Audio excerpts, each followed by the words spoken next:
আসসালামু আলাইকুম। Chair up presents chair প্লেতে সকলকে আমন্ত্রণ। কাগজে কলমে এই বিশ্বকাপের সেরা দলটার নাম ফ্রান্স, কিন্তু মরক্কো যদি ফ্রান্সকে হারিয়ে দেয় সেখানে কিন্তু অবাক হওয়ার মতো কোনো কিছু নাই, কারণ মরক্কোর এই দলটা আসলে এখন আর ফেয়ারি টেলের দল নাই। এই দলটা ফাইনালে যাওয়ার মতোই একটা দল, এবং ফ্রান্সের একটা ব্যাড ডে আসতে পারে এবং ফ্রান্সের ব্যাড ডেটাকে সর্বোচ্চ ব্যবহার করার জন্য মরক্কোর চাইতে বেটার টিম এই বিশ্বকাপে নেই। কেন বলছে? এর আগের ম্যাচে যদি ফ্রান্সের খেয়াল করে দেখেন তাহলে প্যারাগুয়ের লো ব্লকে বসে থেকে ফ্রান্সকে কিন্তু খুব ভালনারেবল এবং খুব ডিস্টার্ব করছিল।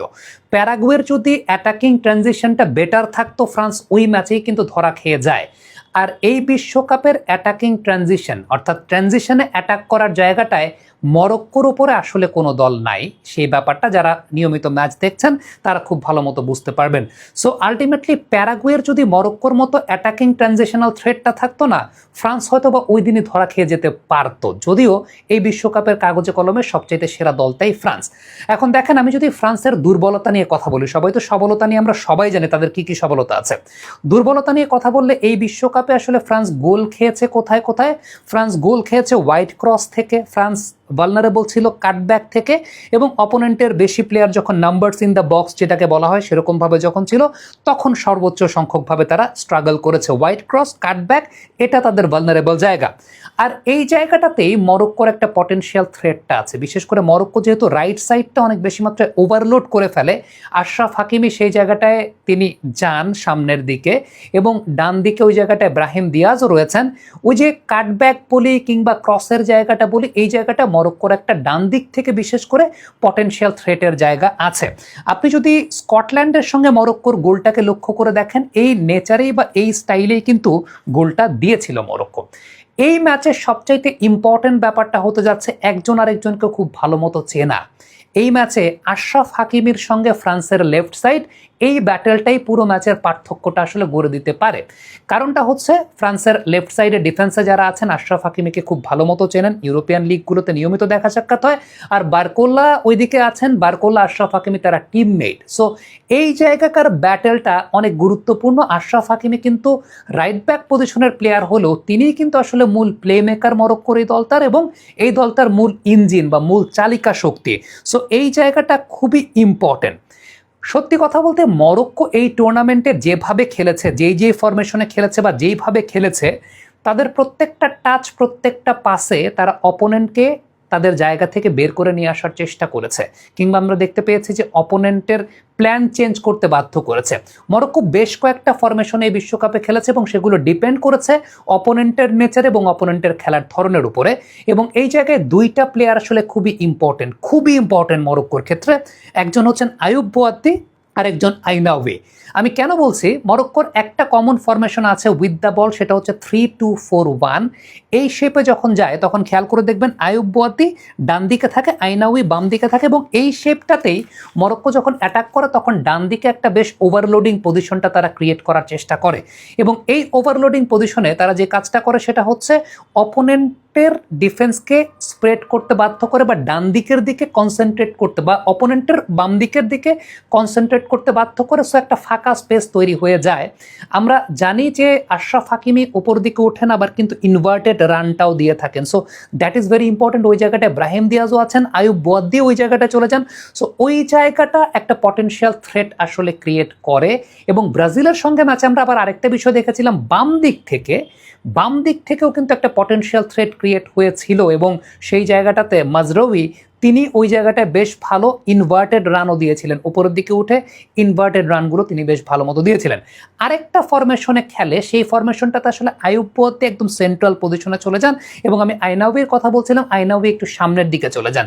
এই জায়গাটা যদি একটু লক্ষ্য করে দেখেন, তারা সবাই খুব ক্লোজ পজিশনে থাকেন, এবং আয়ুব বোয়াদ্দির অ্যাডভান্টেজ যেটা থাকে সেটা হচ্ছে সব দিকেই তিনি পাস করতে পারেন, সব দিকেই তার পাস করার থ্রেটের জায়গা থাকে। এবং ইম্পর্টেন্ট যে ব্যাপারটা সেটা হচ্ছে মাজরাউই তিনি যখন ইনভার্টেড ওয়েতে উঠে যান, এটা কিন্তু আরও পটেনশিয়াল থ্রেট ক্রিয়েট করে বাম দিক থেকে। তবে এই ম্যাচে যেহেতু সাইবারি নাই, এইটা মরক্কোর জন্য একটা অনেক বড় প্রবলেম ক্রিয়েট করতে পারে, কারণ সাইবারি নিচের দিকে নেমে এসে এল কানুসের জন্য কিন্তু জায়গাও ক্রিয়েট করেন, এবং সাইবারির রানটাও, পটেনশিয়াল রানটাও ফাইনাল থার্ডে খুব ইম্পর্টেন্ট রোল প্লে করে।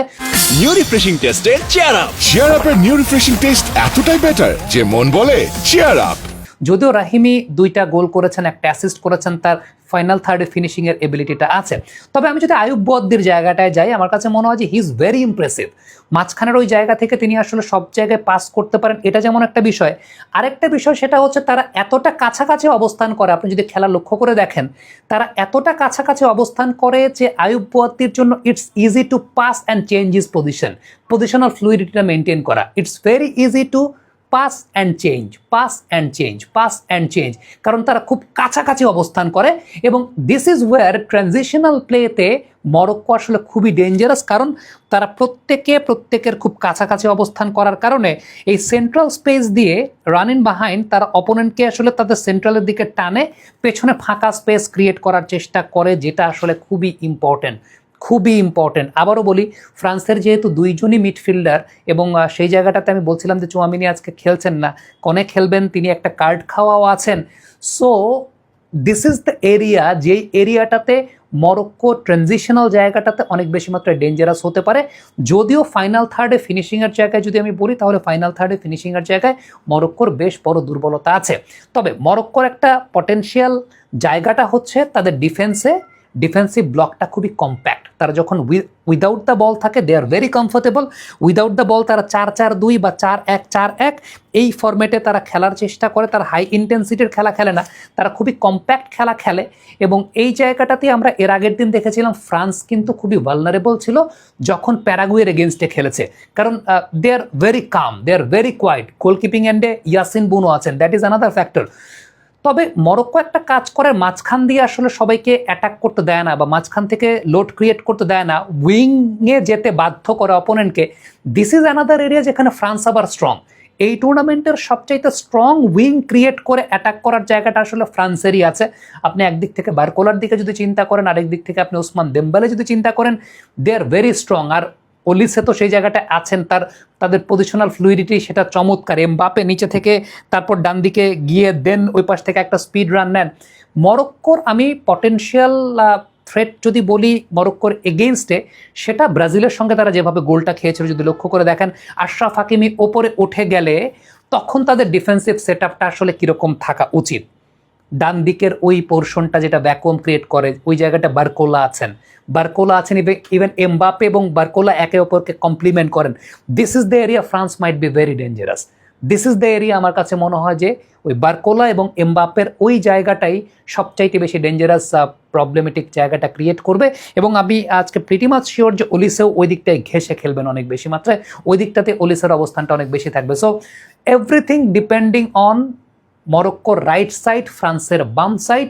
বাট যেভাবে আগের দিন প্যারাগুয়ের লো ব্লকে বসে থেকে ডিস্টার্ব করেছে ফ্রান্সকে, মরক্কো যদি সেইভাবে উইদাউট দ্য বল কমফোর্টেবল থাকতে পারে এবং ট্রানজিশনাল জায়গাটাতে ওই পটেনশিয়াল থ্রেটটা নিতে পারে, যেটা আসলে মরক্কো সবচেয়ে ডেঞ্জারাস, এই ম্যাচ যদি মরক্কো ফ্রান্সকে হারিয়ে দেয়, সেখানে অবাক হওয়ার কোনো কিছু থাকবে না। টাই ব্রেকার পর্যন্ত যদি ম্যাচ, যে গোল যতক্ষণ পর্যন্ত গোল হবে না, মরক্কো এই ম্যাচে এগিয়ে থাকবে। গোল হলে তখন সবকিছু উলটপালট হয়ে যাবে। তবে কোনোভাবে যদি এই ম্যাচ টাই ব্রেকার পর্যন্ত যায়, দেয়ার ইজ ইয়াসিন বুনো, মাইন্ডেড। সো এই ম্যাচ যদি মরক্কো জেতে, অবাক হওয়ার কোনো কিছু থাকবে না। কমেন্ট বক্সে আপনাদের মন্তব্য মতামত জানতে চাই।